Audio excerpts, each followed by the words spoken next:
ago, a Holy Cross brother named Joe taught me to look beyond the sunsets.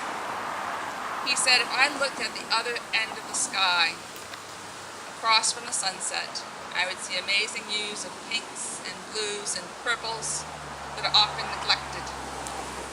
And so Brother Joe taught me that there are many shades of love.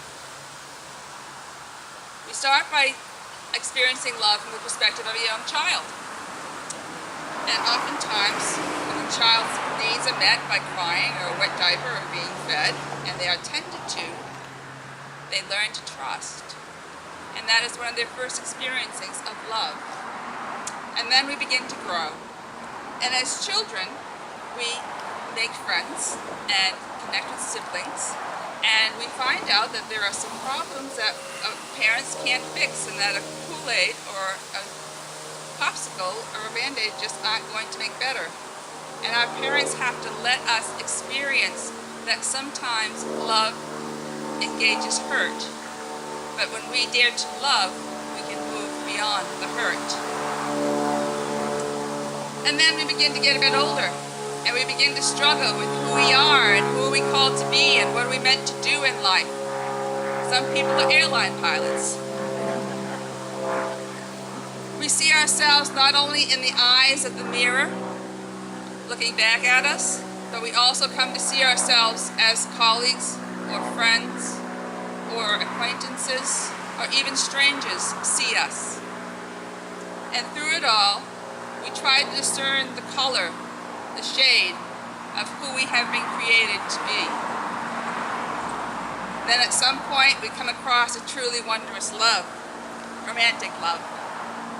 And we learn that sometimes love really does overtake us to such a degree that it's not just about me, it's about us and one another. And we learn that in the initial attraction that the color fades over time. And we come to the realization that the one I'm in love with isn't perfect, but is human and has flaws just like myself. But together we love. And if we can truly pay attention, we learn to see that many shades of loves, many shades of colors, then we begin to understand that love isn't just an experience or a feeling. It's a choice. It's a choice that we make.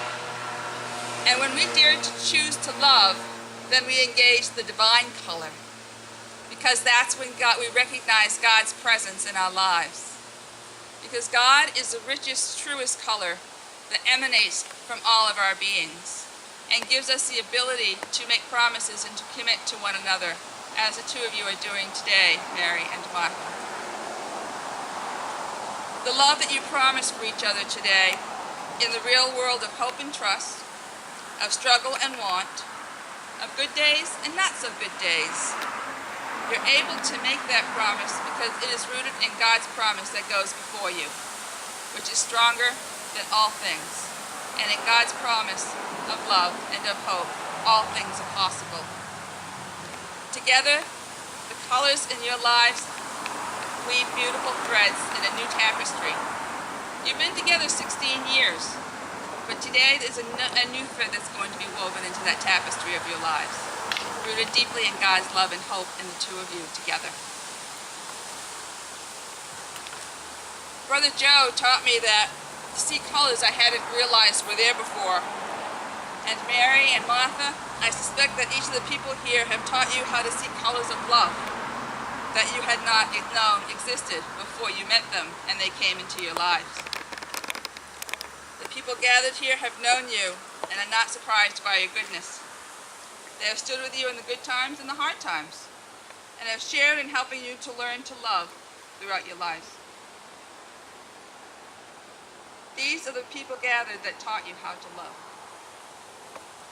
So none of us are surprised, but we are delighted at the colors that burst forth from your love through the two of you.